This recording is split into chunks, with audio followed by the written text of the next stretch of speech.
Hello, welcome back to my channel. It's me, Maggie. Today we're going to be recreating this makeup look from a NYX cosmetic filter that I found on Snapchat. I've loved this graphic eye for a really long time and I've been wanting to try it out. We're also going to be trying the new Milk Makeup Cloud Glow Foaming Brightening Primer. I'm not gonna lie, when I bought this, didn't realize it said primer.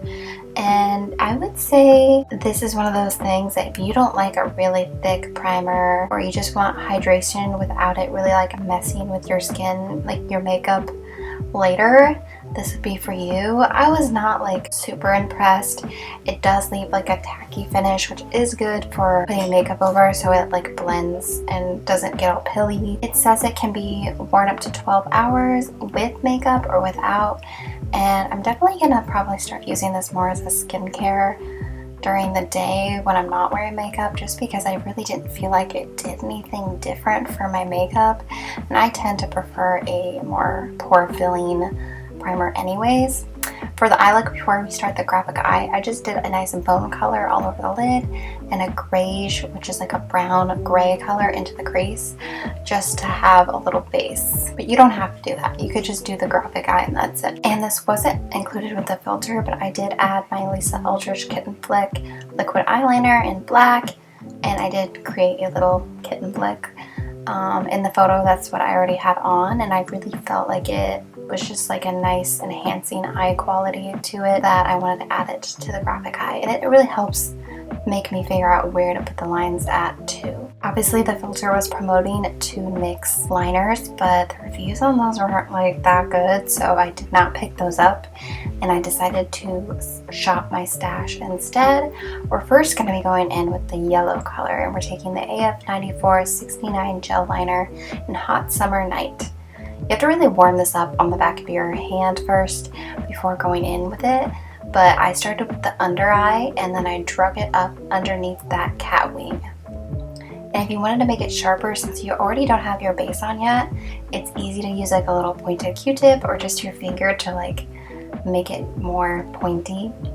This is very new for me. I'm not used to like doing under eye eyeliner, but I definitely want to try it some more because I felt like it was like a fun little, I don't know, I just thought it looked cool even before I put the orange. Because I wanted that yellow to pop more, I took the Half Caked Makeup Snack Pack 9 Pigment palette, and I took that yellow shade called Pucker Up, and I just set down that gel liner just to make it more vibrant. They obviously sell a lot of wet gel liners or wet liners, which is what I would probably suggest over doing this. If you don't have that, you can do this without doing the wet liners. I do show it later, and that really did save the day. Not that it looked bad, but I just felt like I had more ease with the wet liner rather than trying to make a liner with the orange inside this palette.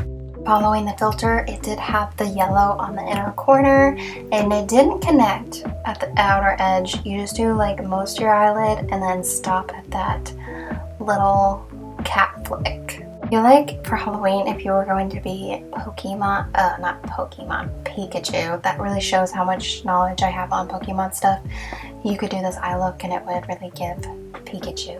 For the orange shade, we're taking Tangerine Dream or whatever orange shadow that you have in this City Color Cosmetics Pigment Activator, which is basically kind of just like an oily substance that you mix in with the shadow to make essentially a liner. I've done this with water, I've done this with like contact solution, but I just had this in my collection and I wanted to try it out, and it definitely does work. But again, I really think I just prefer using the wet liners. It's just so much easier, and it's just one product.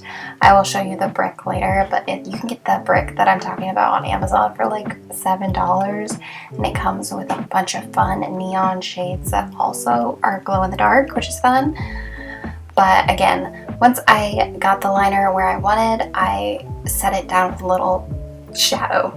And I just did like a nice little graphic eye over the eye with a little separate little wing underneath, and then in the inner corner followed that same line and just created a nice little, I don't even know what to call this, little inner crease line. Now that I'm looking at this wet liner brick from NYX Professional Face and Body Paint, I don't know if I said that right.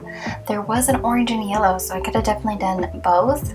But I want to do another tutorial using these because they're super fun and super easy to use. But all I did was add a little water and then ran that brush into it again, and I had so much better payoff with the color, as well as like it was just so much easier to use. But obviously you can do it with the shadow. We added some mascara and some lashes because I feel like lashes really add to any graphic look, especially if you're not like super good at wearing graphic eyeliner. It just kind of hides it a little bit, but also adds more drama. Instead of showing you my eyebrows, I'm going to show you a kitten intermission inspired by Julia Adams, and this is Cece, the kitty I was babysitting. I also was babysitting a little dog named Maisie, and they're both beautiful and perfect little creatures. I am obsessed. If I could copy and paste them, I would. Well, I would copy and paste them without little Cece's bullying of Maisie. Not that she's bullying, she just really wants to play with her because she still is in that kitten stage. And when our paws met, I about died. We're taking the CoverGirl Simply Ageless Plus Olay, and it has SPF 30, so essentially it has like a moisturizer mixed in with it. I used the concealer in high school and I've never tried the foundation, so I wanted to try it out. It's definitely hydrating. I feel like I picked a pretty decent color for me, at least for now. When I do show the close-ups later, I do feel like it does look makeup-y, even though I feel like I didn't apply like a crazy amount. I am going to keep wearing it though, just because it did leave my skin looking super glowy at the end of the day, but not in a bad way. I kind of wonder if maybe it was the Cloud Dew primer just didn't adhere right, because essentially, especially when I did the concealer here in a second, it did not mix well. I don't know what it was. I don't know if it was the foundation or the primer underneath, but it looked so strange. You'll see it. It looked so textured and like dragon scales. We're using the NYX Pro Fix Stick in light, and usually I like this thing. So I think it's either the base didn't go well with it or the primer. I don't know, but it looked like dragon scales underneath my eyes and looked terrible. Also, apologies if you can hear the rainstorm going on in the background. I will try to voice over without that, but here, I don't know. It just like would not blend. It was like giving Flashback Mary vibes without like even putting powder down, if you know what I mean. It just looked so textured and crusty. So I went in with my trusty Wet n Wild finishing powder, and it really did help clear up a lot of the texture issue. Boy, did this look terrible. So after I set it down, this is one of those powders that's really good because it's not going to add any like coverage essentially, but it really blurs out the skin, and it really did help blur out that textured under eye that I was experiencing. It only happened under my eyes, so it's definitely the product's not mixing well. I also feel like I prefer a liquid concealer over a stick concealer. They're just a lot drier and less hydrating than a liquid one. Add some glow and dimension with the L'Oreal True Match Lumi Bronze It Face and Body Bronzer to add some more dimension and glow to the face, because I was looking like the wall behind me.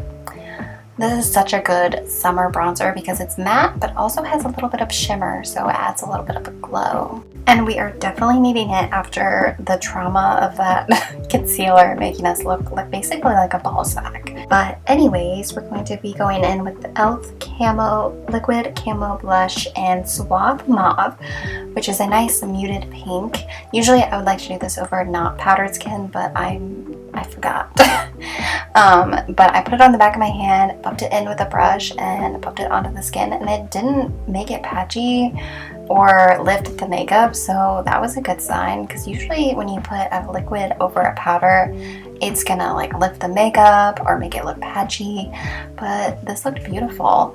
I love this blush because it's matte but also kind of glowy. Next, we're going to go in with the Colourpop Super Shock Shadow in Flexitarian. I'm going to just buff that into the high points of the face and on the tip of my nose to add some more glow. I love these highlighters. I kind of forgot how good they are. They're just really good at, if you really buff them into the skin, they look really natural in my opinion. Although I had a nice muted brown kind of terracotta lip, which now I feel like I know what I was wearing in that video, but I didn't do that in this one.